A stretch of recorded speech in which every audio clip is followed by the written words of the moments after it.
नमस्कार साथियों, कैसे हैं आप सभी? आशा करता हूँ आप सभी बहुत अच्छे होंगे, स्वस्थ होंगे और मन लगा कर के आप अपने बिहार बोर्ड की परीक्षा की तैयारी काफ़ी अच्छी तरीके से कर रहे होंगे। साथियों, आज के हम लोग इस वीडियो में बिहार बोर्ड क्लास 10th अर्थशास्त्र यानी कि इकोनॉमिक्स के चैप्टर 6 वैश्वीकरण पाठ के ऑब्जेक्टिव प्रश्नों की चर्चा करने वाले हैं। तो आप लोग वीडियो में शुरू से लेकर के अंत तक अवश्य बने रहिएगा। साथियों, वैश्वीकरण पाठ से ऑब्जेक्टिव आपकी परीक्षा में बार बार पूछे जाते हैं, तो आपको प्रत्येक प्रश्न को याद करना काफ़ी आवश्यक है, क्योंकि अच्छा अंक लाने के लिए एक नंबर भी क्या होता है, महत्वपूर्ण होता है। चलिए, पहला प्रश्न है कि वैश्वीकरण के मुख्य कितने अंग होते हैं? Option A 1, option B 2, option C 5 या ऑप्शन डी है 4। तो आपका सही उत्तर हो जाएगा ऑप्शन डी 4। दूसरा प्रश्न है कि वैश्वीकरण का अर्थ है।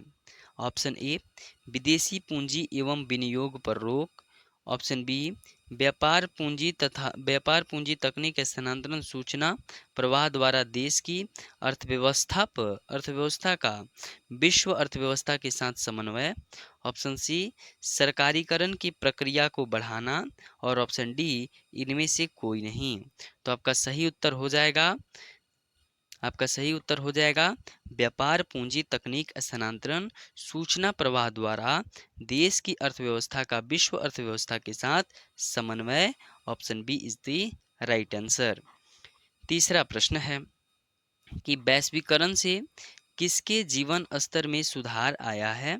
ऑप्शन ए संपन्न वर्ग के लोगों का, ऑप्शन बी अकुशल श्रमिकों का, ऑप्शन सी सभी लोगों का या ऑप्शन डी इनमें से कोई नहीं। तो वैश्वीकरण से अकुशल जो भी श्रमिक थे उनके जीवन स्तर में क्या आया है? सुधार आया है। इसलिए option B is the right answer. 4 नंबर प्रश्न है कि वैश्वीकरण की प्रमुख विशेषता है। ऑप्शन ए पूंजी का मुक्त प्रवाह, ऑप्शन बी प्रौद्योगिकी का मुक्त प्रवाह, ऑप्शन सी वस्तुओं का मुक्त प्रवाह या ऑप्शन डी इनमें से सभी। तो इनमें से सभी आपका सही उत्तर हो जाएगा। 5 नंबर प्रश्न है कि वैश्वीकरण को प्रोत्साहित करने वाले कारकों में कौन सर्वाधिक महत्वपूर्ण है? ऑप्शन ए सूचना एवं संचार प्रौद्योगिकी का विकास, ऑप्शन बी परिवहन एवं प्रौद्योगिकी का विकास, ऑप्शन सी बैंकिंग सेवाओं का विकास या ऑप्शन डी इनमें से कोई नहीं।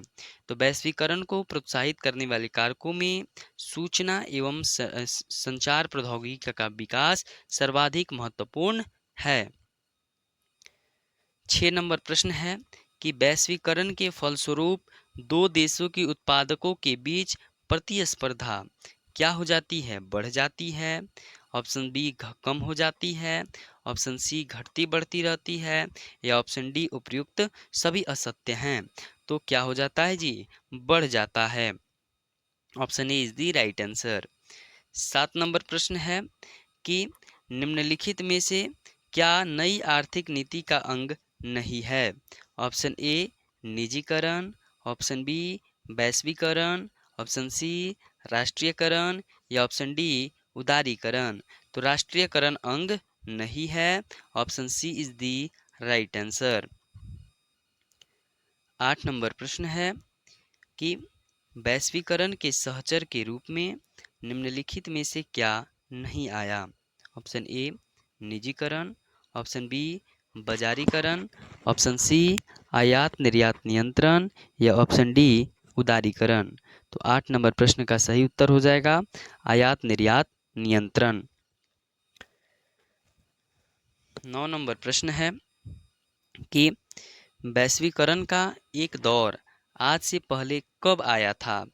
ऑप्शन ए 1870 से 1914, ऑप्शन बी 1770 से 1914, ऑप्शन सी 1670 से 1814 या ऑप्शन डी 1870 से 1924। तो इसका सही उत्तर हो जाएगा 1870 से 1914। 10 नंबर प्रश्न है कि बहुराष्ट्रीय निगमों द्वारा दूसरे देश में निवेश का सबसे सामान्य तरीका कौन सा है? ऑप्शन ए स्थानीय कंपनी को खरीद लेना। ऑप्शन बी, स्थानीय कंपनियों से साझेदारी। ऑप्शन सी, नए कारखानों की स्थापना। या ऑप्शन डी, इनमें से सभी।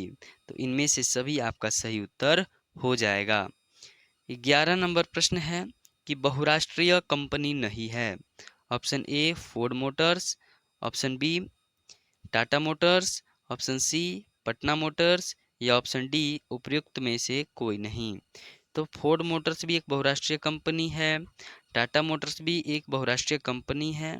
बहुराष्ट्रीय कंपनी का मतलब है कि अनेक अनेक देशों में फैला हुआ, लेकिन पटना मोटर्स फैला हुआ नहीं है, इसलिए option C is the right answer.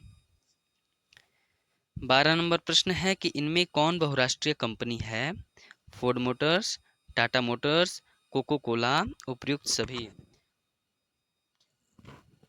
तो आपका सही उत्तर हो जाएगा फोर्ड मोटर्स भी बहुराष्ट्रीय कंपनी है, टाटा मोटर्स भी है, कोको कोला भी है, इसलिए option D is the right answer.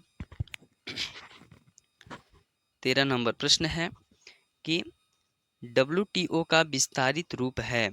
Option A, women trade organisation. Option B, week trade organisation. Option C, world tour organisation.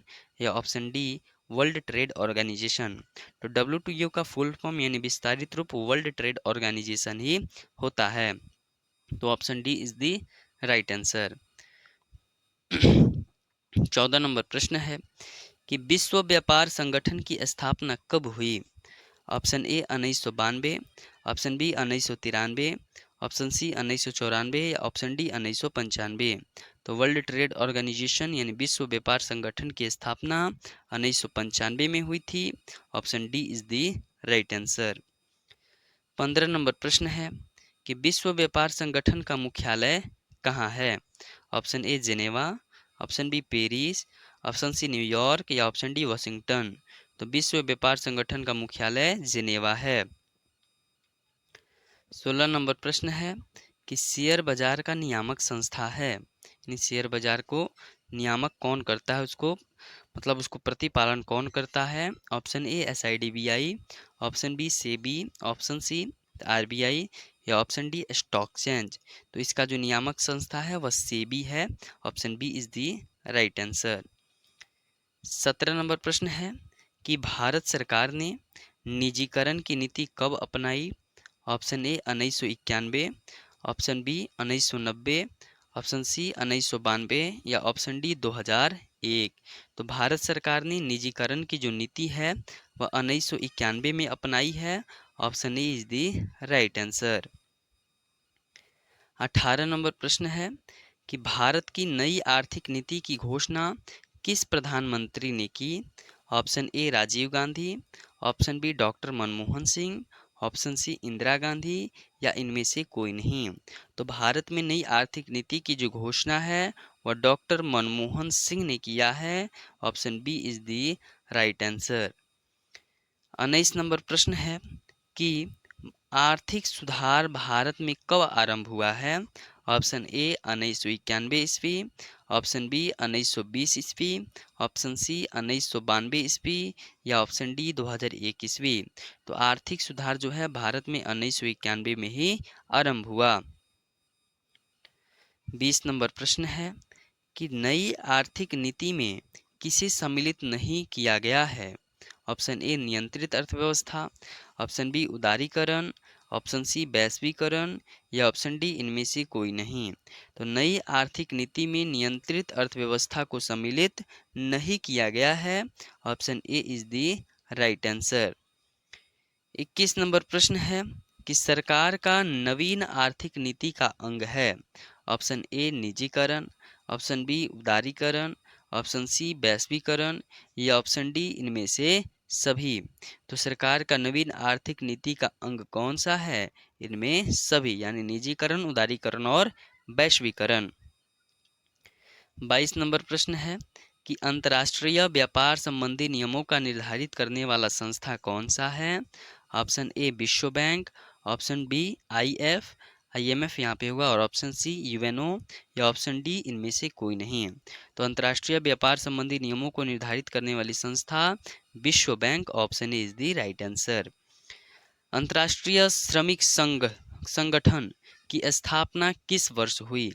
Option A 1919, option B 1917, option C 1992 या option D 2001। तो 23 number प्रश्न का उत्तर हो जाएगा 1919। अंतर्राष्ट्रीय श्रमिक संगठन की स्थापना हुई है। 24 नंबर प्रश्न है कि निम्न में से कौन विदेशी ब्रांड नहीं है? Option A Hyundai, option B Tata, option C Toyota, option D Ford. 24 नंबर प्रश्न का उत्तर हो जाएगा Tata. Option B is the right answer. 25 नंबर प्रश्न है कि माल उपलब्ध कराती है वस्तुओं को कौन? मॉल जो होता है, मॉल जो आप लोग सिटी मॉल जाते हैं या कोई भी मॉल जाते हैं तो किस लिए जाते हैं? क्यों? क्योंकि वस्तुओं को अलग अलग स्थान पे रखती है, एक ही स्थान पर चुनी हुई वस्तुओं को रखती है, इनमें से कोई नहीं। तो एक ही बिल्डिंग में सभी वस्तुओं को रखती है। Option B is the right answer. 26 नंबर प्रश्न है कि पार्ले समूह के थम्स अप ब्रांड को किसी बहुराष्ट्रीय कंपनी ने खरीद लिया। जो पार्ले समूह का था, पार्ले जी का थम्स अप ब्रांड, वह किस बहुराष्ट्रीय कंपनी ने खरीदा? कोको कोला ने, एलजी ने, रीबोक ने या नोकिया ने? तो उसको खरीदा था किसने? कोको कोला ने। तो option A is the right answer. Coca Cola ने थम्स अप ब्रांड को खरीदा। और आज का अंतिम प्रश्न है कि एशिया का पहला निर्यात संवर्धन क्षेत्र कहाँ स्थापित किया गया है? भारत, श्रीलंका, बांग्लादेश, नेपाल। तो एशिया का पहला जो निर्यात संवर्धन क्षेत्र है वो भारत में स्थापित किया गया है। Option A is the right answer. चलिए आज के लिए बस इतना ही। मिलते हैं अगले वीडियो में एक अंतिम चैप्टर उपभोक्ता जागरण एवं संरक्षण पाठ के ऑब्जेक्टिव प्रश्नों के साथ। तब आपका अर्थशास्त्र का सारे ऑब्जेक्टिव प्रश्न खत्म हो जाएंगे।